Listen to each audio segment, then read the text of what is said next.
Hello everyone, welcome back to my YouTube channel. ಸ್ನೇಹಿತರೆ, ವರಮಹಾಲಕ್ಷ್ಮಿ ಹಬ್ಬಕ್ಕೆ ಯಾವ ರೀತಿ ಕಳಸ ಸ್ಥಾಪನೆ ಮಾಡಬೇಕು, ಏನೇನನ್ನ ಇಟ್ಟರೆ ನಮಗೆ ದೇವರು ಒಲಿತಾರೆ ಅನ್ನೋದನ್ನು ಈ ವಿಡಿಯೋದಲ್ಲಿ ತೋರಿಸ್ತೀನಿ ಸ್ನೇಹಿತರೆ.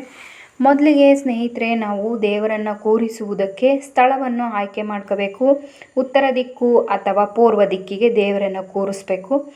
ದೇವರನ್ನು ಕೂರಿಸುವ ಸ್ಥಳಕ್ಕೆ ಒಂದು ಬಾಳೆ ಎಲೆಯನ್ನು ಹಾಕಿ ಎಡಭಾಗಕ್ಕೆ ಬರುವ ರೀತಿ ತುದಿಯನ್ನು ಬಾಳೆ ಎಲೆಯನ್ನು ಹಾಕಿ ಅದಕ್ಕೆ ಒಂದು ಸೇರು ಅಕ್ಕಿಯನ್ನು ಹಾಕಿ ಅನಂತರ ಕಮಲದಳ ಚಿತ್ರ ಅಥವಾ ಸ್ವಸ್ತಿಕ್ ಚಿತ್ರ ಎರಡನ್ನೂ ಸಹ ಬಿಡಿಸಿ ಆನಂತರ ನಾವು ಅದಕ್ಕೆ ಅರಿಶಿನ ಕುಂಕುಮ ಹಾಕಿ ಹೂವನ್ನು ಇಟ್ಟು ಅದರ ಮೇಲೆ ಹಿತ್ತಾಳೆ ಚೊಂಬು ಅಥವಾ ಬೆಳ್ಳಿ ಚೊಂಬು ಇಲ್ಲ ಮಣ್ಣಿನ ಹೊಸ ಮಡಿಕೆಯಲ್ಲಿ ಈ ರೀತಿ ನಾವು ಕಳಸ ಸ್ಥಾಪನೆ ಮಾಡಬೇಕು.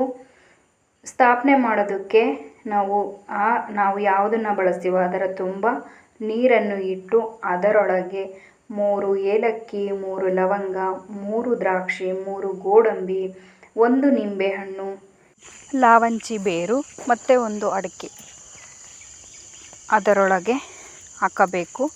ಅನಂತರ ನಾವು ಬಳಸುವಂತಹ ಬೆಳ್ಳಿ ಅಥವಾ ಚಿನ್ನ ಎರಡರೊಳಗೆ ಯಾವುದಾದರೂ ಒಂದನ್ನು ಅದರೊಳಗೆ ತೊಳೆದು ನೀಟಾಗಿ ಹಾಕಬೇಕು ಚೊಂಬೊಳಗೆ. ಅನಂತರ ಆ ಚೊಂಬಿಗೆ ಒಂದು ಕಂಕಣವನ್ನು ಕಟ್ಟಬೇಕು.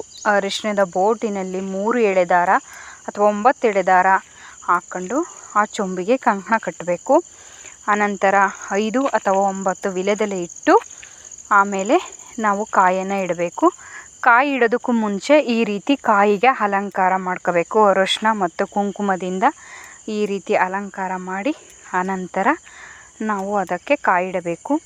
ಆಮೇಲೆ ನಾವು ಬ್ಲೌಸ್ ಪೀಸು ಅಥವಾ ಸೀರೆ ಯಾವುದನ್ನು ನಾವು ಇಟ್ಟು ಪೂಜೆ ಮಾಡಬೇಕು ಅಂತ ಅಂದ್ಕೊಂಡಿದ್ದೀವೋ ಅದನ್ನು ಇಟ್ಟು ಪೂಜೆ ಮಾಡಬೇಕು. ಅನಂತರ ಪಕ್ಕದಲ್ಲಿ ವಿಘ್ನೇಶ್ವರವನ್ನು ಇಟ್ಟು ವಿಘ್ನೇಶ್ವರನಿಗೂ ಸಹ ಪೂಜೆಯನ್ನು ಮಾಡಿ ಆಮೇಲೆ ಕಳಸಕ್ಕೆ ನಾವು ಹೂವು ಮತ್ತು ಅರಿಶಿನ ಕುಂಕುಮವನ್ನು ಇಟ್ಟು ಪೂಜೆ ಮಾಡಬೇಕು. ಅನಂತರ ನಾವು ಇಡುವಂತಹ ದುಡ್ಡು ಅಥವಾ ಚೇಂಜು ಯಾವುದನ್ನೇ ಆಗಲಿ ಒಂದು ತಟ್ಟೆಯಲ್ಲಿ ಇಟ್ಟು ಅದಕ್ಕೆ ಅಡಿಕೆ ವಿಳ್ಯದೆಲೆ ಮತ್ತು ಮಿದಿಕೆ ತಮಟ, ಬಾಳೆಹಣ್ಣು, ಹಣ್ಣು, ಬಳೆ, ಅರಿಶಿನ ಕುಂಕುಮ ಇಷ್ಟನ್ನೂ ಸಹ ಆ ವಿಳ್ಯದೆಲೆ ಒಳಗೆ ಇಟ್ಟು ಅದನ್ನು ನಾವು ದುಡ್ಡು ತುಂಬಿರುವಂತಹ ತಟ್ಟೆಗೆ ಇಡಬೇಕು.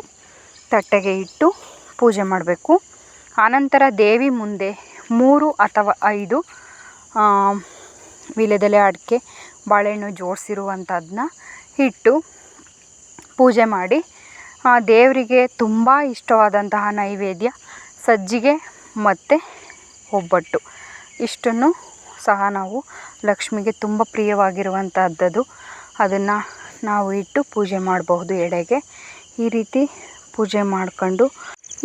ಪೂಜೆ ಮಾಡಿ ನಾವು ಲಕ್ಷ್ಮೀ ದೇವಿಯ ಅನುಗ್ರಹ ಪಡಿಬೋದು ಸ್ನೇಹಿತರೆ. ನೋಡಿದ್ರಲ್ಲ ಈ ವಿಡಿಯೋ ಇಷ್ಟ ಆದರೆ ಪ್ಲೀಸ್ ವಿಡಿಯೋಗೊಂದು ಲೈಕ್ ಮಾಡಿ, ಶೇರ್ ಮಾಡಿ, ಸಬ್ಸ್ಕ್ರೈಬ್ ಮಾಡಿ. ನಿಮ್ಮ ಅನಿಸಿಕೆ ಅಭಿಪ್ರಾಯಗಳನ್ನು ಕಾಮೆಂಟ್ ಮೂಲಕ ತಿಳಿಸಿ ಸ್ನೇಹಿತರೆ. Thank you. Take care. Bye. ಮತ್ತೊಂದು ವಿಡಿಯೋದಲ್ಲಿ ಸಿಗ್ತೀನಿ ಸ್ನೇಹಿತರೆ. Take care.